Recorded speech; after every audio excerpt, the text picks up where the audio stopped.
Hi mga kabilabid, may adlaw ka natong tanan. This day, we're going to study and investigate the book of Stephen Haskell. Kung si Stephen Haskell ba gyud is Trinitarian, nahimo ba siyang from Non-Trinitarian to Trinitarian. So tanaw na to yung mga books, aduna tay books diri, the story of Daniel the prophet and the story of the seer of Patmos, no. It's the book of Revelation. So, mao ni siya ang teaching sa Seventh-day Adventist mahitungod sa Daniel and Revelation. Then, some of the book of Stephen Haskell na kay makita nga Trinity. So, atong tinawon mga kaigalaan, nining panahon na, kung tinuod ba gyud nga Stephen Haskell is Trinitarian or infiltration lang ang nisulod sa Seventh-day Adventist. Atong tanawon mga kaigsunan. So, kung ato ta sa life ni Stephen Haskell, si Stephen Haskell, usa ka natawo niya atong 1833 o namatay niya atong 1922. Dayon usa sa ka-evangelist, missionary, editor sa Seventh-day Adventist nga nahimo siyang pioneer sa Seventh-day Adventist no, sa South Pacific mga kaigsunan, si Stephen Haskell. So isa sa mga pioneer. So ang book ni Stephen Haskell, kaning duha ka mga book is gi-introduce kini ni Sister Ellen White. So gani na sa sulat diri sa letter niya sa letter 1 in 1903. So sa PM 313 paragraph 4 nga nag-ingon, this is the suggestion that I made to Elder Haskell, which resulted in the book that he published. The book referred to was Stephen in Haskell, The Story of Daniel the Prophet, published in 1901. A few years later, The Story of the Seer of Patmos. So katong duha ka book nga atong ipakita makigsunan, mauto ang duha ka libro nga gitambagan si Stephen Haskell. Unsay ang sulti? The need is not filled by this book. It was my idea to have two books bound together, Revelation following Daniel, as giving fuller light on the subject dealt with in Daniel. The object is to bring these books together, showing that they both relate to the same subject. So, unta, ang counsel lang ni Sister Ellen White nga iusara ang duha ka book, no? Kaya, pero ang nahitabo makagalaan si Stephen Haskell iyang gibulag. Unlike kang Uriah Smith, giusa niya ang Daniel and Revelation. So now, atong tanawon sa sulat na especially ani nga book, no? Kining The Story of Daniel the Prophet. Atong tanawon makaigsunan kung si Daniel, si Stephen Haskell is Trinitarian ba iyang view. O kay atong makita nga ang iyang kini nga libro sa mga bag-o karon makaigalan giusab na ay gidugang ani. So atong tan-awon kung unsa ang gidugang o asa dapit gidugang. Okay?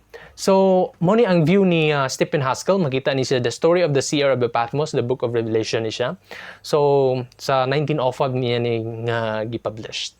The rainbow in the clouds is but a symbol of the rainbow which he encircled, the throne from eternity back in the ages, which finite mind cannot fathom. The Father and the Son were alone in the universe. Christ was the first begotten of the Father.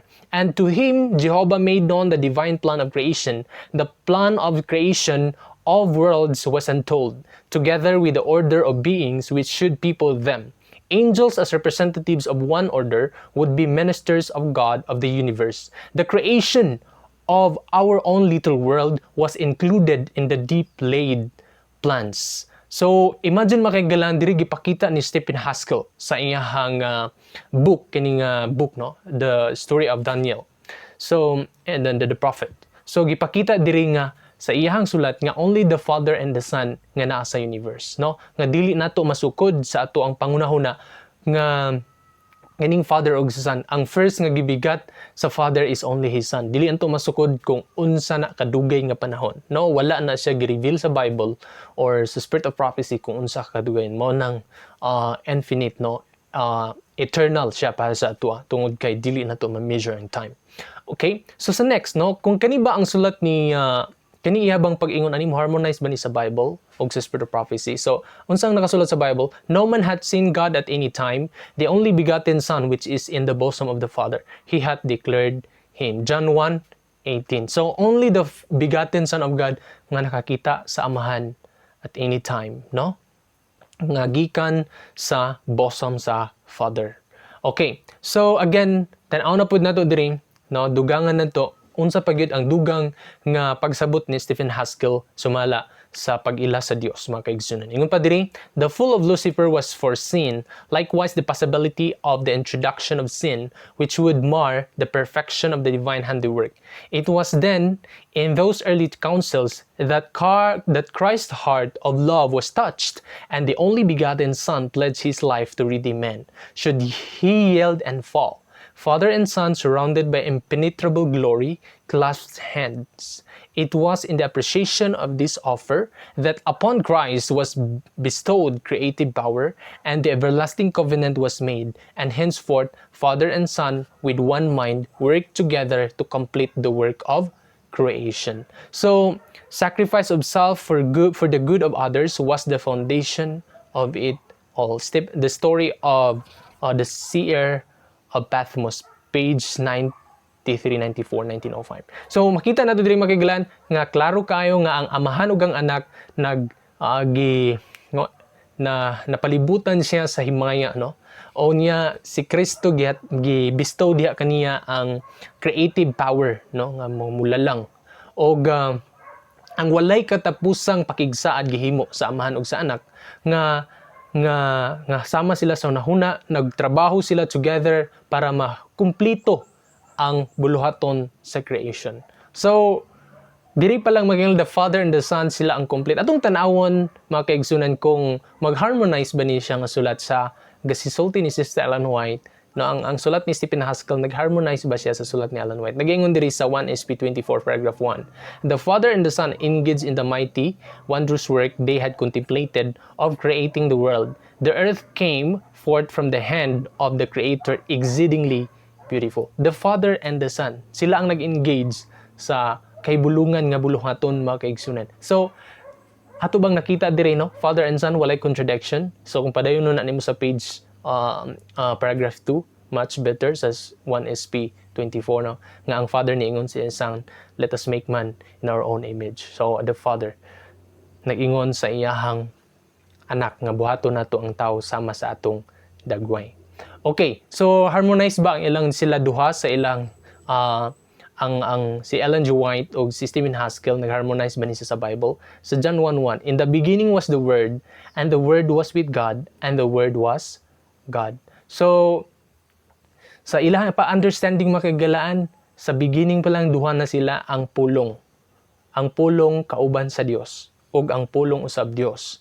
So, duha ka beginning ang gisgutan diri sa John 1 verse 1, and then sa verse 2 adunay ikaduhang beginning, the same was in the beginning with God. The beginning with God, kauban gyapon si Word, no? Nga God gyapon, kauban siya sa sa God the Father, nga pinaagi sa iya kang Christ. Sa verse 3, all things were made by Him, and without Him was not anything made that was made. So, kung wala si Christ, dili mahimong tanan, kay ang Father and ang Son, sila duha nagbuhat sa kalibutan. Okay?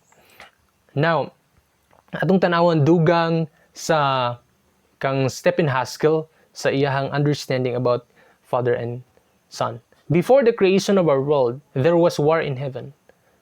There was what? War in heaven. Christ and the Father covenanted together, and Lucifer, the covering cherub, grew jealous because he was not admitted into the eternal councils of the two who sat upon the throne. So imagine magigalan who are involved in the council of peace in heaven. Only the Father and the Son, two. So nagselos si Lucifer tungod kay wala siya giapil. So umra na siya sa Story of Seer Path, page 21, 17, 1905. So, harmonize ba silang Sister Ellen White? Ato na pong tanawon. The great Creator assembled the heavenly host that He might in the presence of all the angels confer special honor upon His Son. So, the Father adunay special nga honor sa iyahang Son. The Son was seated on the throne with the Father, and the heavenly throng of holy angels was gathered around them. So, sakto ang gingon ni Stephen Haskell, no? Only the Father and the Son, and then kung Sister Ellen, harmonize sila. So, mao gihapon na ang nakita ni Stephen katong gibato si Stephen, no, nga nihangad siya sa langit og nakita niya ang Father nga ug ang Son. Dayon si John Revelator pod, no, sa Revelation nakita pod niya si Father ug si Son, no. Og walay contradiction ang ilahang gigamit bisan sa Bible and the Spirit prophecy, harmonize sila. Okay. Now, sa great controversy, tanawa, Christ the Word, the only begotten of God, was one with the eternal Father, one in nature, in character, and in purpose, the only being in all the universe that could enter into all the counsels and purposes of God. So, si Christ nga mao ang pulong nga nag-inusarang gipanganak nga anak nga lalaki sa amahan, sa Dios. Kauban na siya diha sa iyahang walay katapusan nga amahan, no? One in nature, usa sila sa nature, usa sila sa pareha sila og kinaiya batasan, pareha sila tumong. Og walay lain nga being nga sa tibuok universo nga makasulod sa counsels og purposes sa Dios. So, kung naapay lain, so gi-mention unta diha, no? Gi-mention unta diha magigalaan si God the Holy Spirit sa counsel og sa creation. Dapat naagid siya, no? Pero nganong wala si God the Holy Spirit. So, mo na problema makaigalan. So, mao pud ang nakita ni tanaw na ko, baliko na ko to kung giingon ganina atong basahon day sa Acts 7:55. But he, being full of the Holy Ghost, looked up steadfastly into heaven and saw the glory of God and Jesus standing on the right hand of God. Verse 56, and said, Behold, I see the heavens opened and the Son of Man standing on the right hand of God. So, mao ni siya ang panahon nga gibato si Stephen, no? Gatong patyon na siya, niya hangad siya sa langit. Niya gi-give up niya iyang ghost sa dihang kamatyonon na si Stephen, og nakita niya ang Father ug ang Son. Si Son nagtindog siya kilid sa trono sa iyahang amahan. Okay? So mao gyapon ang nakita ni John Revelator, Revelation 21 verse 22, and I saw no temple therein, for the Lord God Almighty and the Lamb are the temple of it. So klaro makaigalaan nga duha gyud ang nakita sa daghan witness nga nakakita, si Stephen, si John Revelator or John in the Revelator, o si Sister Ellen White o si Stephen Haskell. Harmonize silang upat sumala sa reference atong gikuan. Okay, dugangan na to ang giingon na po ni Stephen Haskell kung harmonize pagid sa Bible o sa prophecy. Christ was the firstborn in heaven. He was likewise the firstborn of God upon earth, and heir to the Father's throne. Christ, the firstborn through the Son of God, was clothed in humanity and was made perfect through suffering. He took the form of man, and through eternity, he will remain a man. So imagine makaigalan, harmonized gyapon sila. Now kay gingon diri firstborn 7, una nga natawo sa langit. Dili created kun dili natawo. He was likewise the firstborn of God on earth. So sama gihapon nga si Jesus Christ natawo gyapon diri sa yuta. Pinaagi channel kang Mary. So pero si God the Father gihapon ang nagpataw, no? Siya gihapon ang gyapon but na-combine lang sa divine o human nature. So, again, harmonized ba siya? Sa Colossians 1:13, harmonized ba sila? Who hath delivered us from the power of darkness and hath translated us into the kingdom of His dear Son, in whom we have redemption through His blood, even the forgiveness of sins, who is the image of the invisible God, the firstborn of every creature. The image of the invisible God. No? Siya ang imahe sa dili makita nga Dios, ang una nga gipanganak sa langit, sa tanan nga mga binuhat. For by Him were all things created that are in heaven and that are in earth, visible and invisible, whether they be thrones or dominions or principalities or powers, all things were created by Him and for Him. So para kaniya, no, gihimo ta pinaagi channel si Christ sa paglalang, dayon for Him. Okay? So now, tan-aw na nato kung asa dapit ang sulat ni gidugangan, no? Gidugangan sa bag-o karon nga mga libro, mga kaigsunan. Tan-aw na to. Dire sa kani nga book, okay? Sa 1901 ni siya gisulat ni gina-publish. So atong tan-awon. So the Savior ascended to heaven, leaving his disciples alone but not alone. For behold, two men stood by them in white apparel. While heaven rang with songs of welcome to the returning Son of God, two angels stood on earth to comfort the lonely ones. One of these was Gabriel, Christ's attendant angel. So, diri gipakita, no, sa atong gibasa first is hadihang si Christ na lang siya nagpadala siya og angel ang Father nga ang yang attendant nga angel is si Gabriel. So, of all the angels of heaven, none have been more closely connected with men than has Gabriel. Yet to John, who fell before him to worship, he said, See thou do it not, for I am thy fellow servant. So kani si Gabriel, no? nga maoy pinakaduol gyud kaayo sa mga tawo, sa tawo, no, si Gabriel. So dili si Holy Spirit. So mao ni karon, no, diri na ang dugang. Dili si Holy Spirit, kun dili imong tan-awon. Yet to John who fell before him to worship, he said, "Say thou do it not, for I am thy fellow servant." So sa dihang niluhod, ni bow down niluhod si John sa kang Gabriel, ningon si Gabriel nga ayaw kay fellow servant reta. So karon kabantay mo anang nay arrow makaigsunan diha sa nay arrow diha gidugang atong tanawan. So atong tanawon diha gidugang. Now here the mao ni siya ang mao ni siya ang ako lang ni siya ang gi-photocopy makagalan kay dili man ako ang book. So mao ni siya diri nga book makagalaan. The same book nga kini nga book is ilang gidugangan, no, tan-awan nang nay arrow nga first arrow na sa left side. Now, kung nakita na ninyo sa atong gibasa, atong tanawon to atong gibasa gina, kana siya, thy fellow servant, pagkahuman nimo anang nay arrow nga fellow servant, diha gidugang. Kay ang sunod ana is, so bound up in the affairs of man is this mighty angel that he himself one with us. So, makita nimo tanawa, akong basahon ang gidugang makigilaan na ra, fellow servant, see thou do it not, for I am thy fellow servant. Then, gidugangan din kanang naay papel, o kanang naay ballpen nga gisulat. Gabriel was only an angel upheld by the same power that sustained John, and he would not for one moment allow John to be deceived by thinking he was a part of the great Trinity of heaven and worthy of the worship of man. And he assured John that only one of the host of ministering spirits sent forth to minister for them who should be heirs of salvation by saying, I am thy fellow servant. So balik ka na to makagalantan awara good na anay great Trinity nga gidugang. So bantayanan kaayo makaigsunan kay pwede nga aduna infiltration mo na encouragement sa ato ang tanan nga mas maayo og na maka-purchase gitag mga books kay ngano ang books di na siya mausab-usab, no. So as much as kaya kung magsalig ka karon sa Fuyo sa kanang online nga mga kuhan, pwede na mag-update man gud na atong cellphone, di na ta kabantay, so nanay na usab didto. So books gid ang atong encouragement. So naay gidugang nga great Trinity, pero dire makaigalaan sa page 116 na siya dire. So wala na gid na dire, no. Wala na siya ang kining gidugang.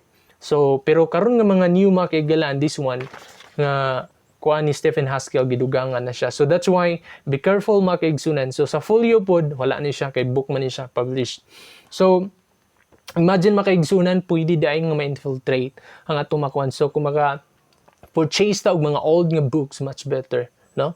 Okay, so, bisan si Sister Ellen White, bisan sa iyang book makaigalaan, bantayanan gyapon, gani niingon siya diri sa 5T 696 paragraph 1 nagaingon. And now to all who have a desire for truth, I would say, do not give credence to unauthenticated reports as what Sister White has done or said or written. If you desire to know what the Lord has revealed through her, read her published works. Are these any points of interest concerning which she has not written? Do not eagerly catch up and report rumors as to what she has said. So magigalan, may balaan nimo ang tinud og dili tungod kay ang publisher gyud katong mga compile, be careful on that kay ngano man pwede nga kuan, pwede dugangan. So mao na nga magbantay ta katug yung iyang publish atong tanawon, iyang original niya. So na may mga old nga books ni writings ni Ellen White, so nga wala pa na kuan. So atong tanawon dito ta makaigsunan, no. Mao na atong pag-ila. So so far makaigalan mao ni ang atuang mensahe ni ining adlaw nga unta ato ang bantayan og ayo ang pwede nga mga pagpangilad ni Satanas may tungod sa pag-ila sa Dios, tungod kay walay lain makaigalaan pag magsulti og bakak, walay lain nga mabalikan ni ini kundi ang tagya sa bakak nga mao si Lucifer, nga mao nga nakaron nga si Satan.